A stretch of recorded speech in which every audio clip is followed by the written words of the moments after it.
like one of my favorite place, but not really. So untuk video klip yang kalian lihat barusan tadi, pasti di antara kalian yang lihat, kalian juga penasaran atau kalian bertanya, kok dia bisa sampai ke Eropa? Kok bisa dia jatuh di salju itu? Katro kali. Kebanyakan teman-teman aku di luar sana sudah pasti kenal siapa pacar aku. Kembali kita dengan di Indonesia. Kalau orang Indonesia jalan dengan bule atau berpacaran dengan bule, apa yang kita gosipi? Kayaknya lewat si bule itu ya, shopping terus kerjaannya ya, jalan-jalan aja lu terus kerjaannya ya, pasti saya bebas lo orang itu ya kan, pasti enak kalian nanti hidupnya ya kan, pasti cantik kalian nanti anaknya ya kan.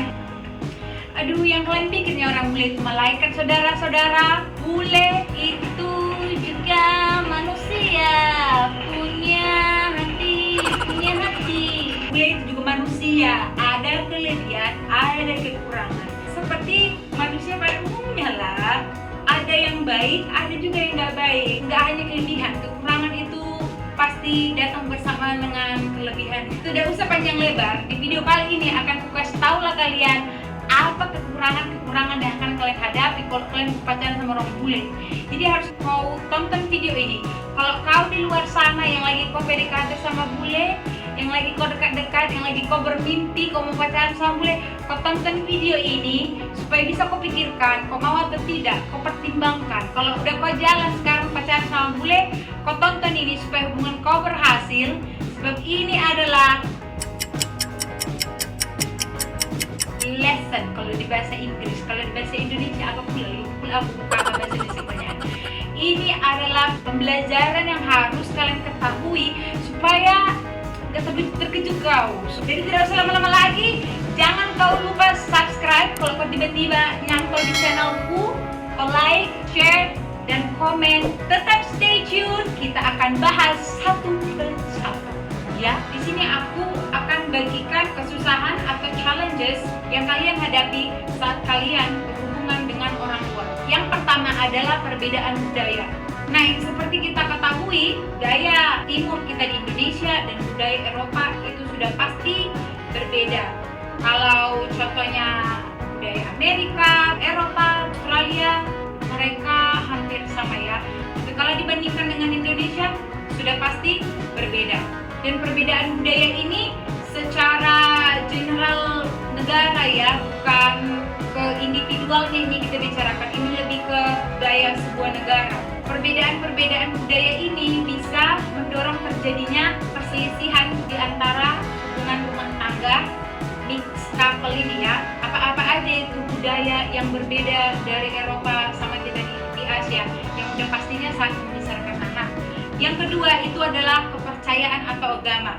Yang ketiga itu adalah individualisme. Nah, di negara Eropa itu mereka sangat individualis. Kalau di Indonesia itu lebih kekeluargaan ya. Yang keempat itu adalah sexuality, marriage, dan wedding ceremony. Yang kelima adalah gender equality atau kesetaraan jenis kelamin. Jadi di Eropa itu gak ada kalau saya di orang Batak, kalau kau nggak punya anak cowok, udahlah mampuslah kau dihajar mertuamu.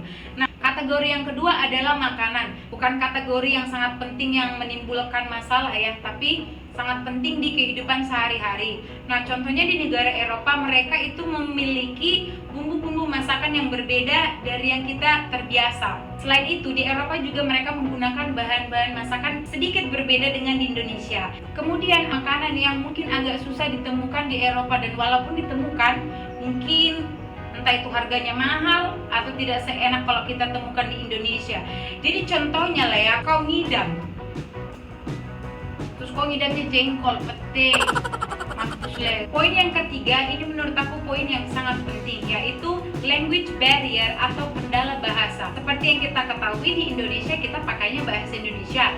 Nah, kalau di luar negeri tergantung pacarmu dari mana atau kekasihmu dari mana. Kalau mereka dari Amerika, Inggris, atau Australia yang artinya mereka adalah native English, mungkin itu tidak terlalu menjadi suatu masalah ya, karena mereka mungkin gampang mengerti apa yang kamu maksud.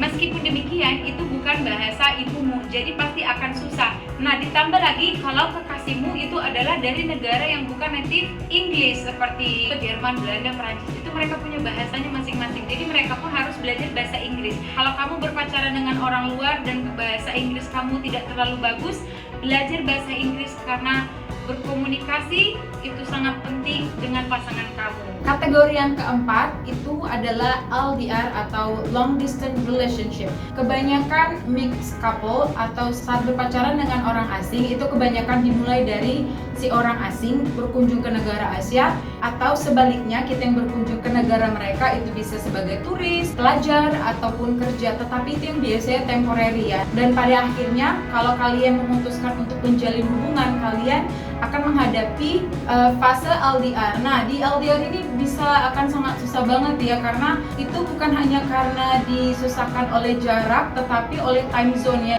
Dari kategori yang keempat mengenai LDR tadi ada hubungannya dengan kategori yang kelima, yaitu immigration dan visa. Nah, pastinya kalau kita beda negara membutuhkan visa untuk traveling ke beda negara.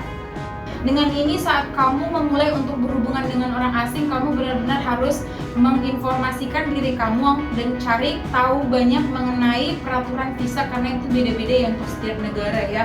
Apalagi untuk negara maju kayak Amerika, Inggris, Eropa, itu semua pun beda walaupun mereka sama-sama negara maju. Kategori yang keenam, yang terakhir, itu adalah menjadi open mindset atau open minded. Nah, dengan perbedaan-perbedaan yang tadi itu, kalau kamu dan pasangan kamu tidak mau atau compromise, itu kalian akan menghadapi banyak masalah jadinya. Sebenarnya saat kalian mengambil keputusan dengan orang asing itu ada sisi positifnya, yaitu kamu menjadi pribadi yang sangat terbuka karena kamu belajar untuk mengalah, kamu belajar untuk terbuka melihat dunia ini dari perspektif yang berbeda, yaitu pasangan kamu saat kamu berpacaran dengan orang asing ada kemungkinan itu membuat kamu mengunjungi banyak tempat, bertemu dengan budaya yang berbeda, bertemu makanan yang berbeda. Nah, itu semua mengajari kamu untuk bisa belajar mencintai atau mengenal budaya lain yang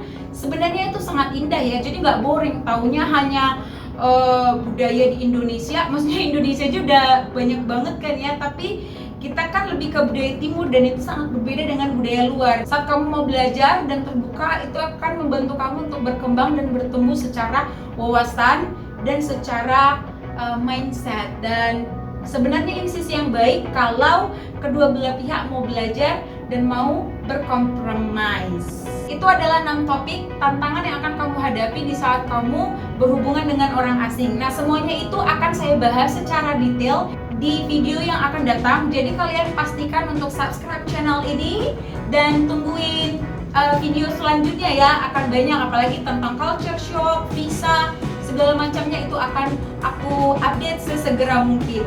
Dan untuk personally, kenapa aku memilih untuk berpacaran sama orang asing, dari pengalamanku sendiri ya, banyak tantangan dan keindahan-keindahan saat berhubungan sama mereka.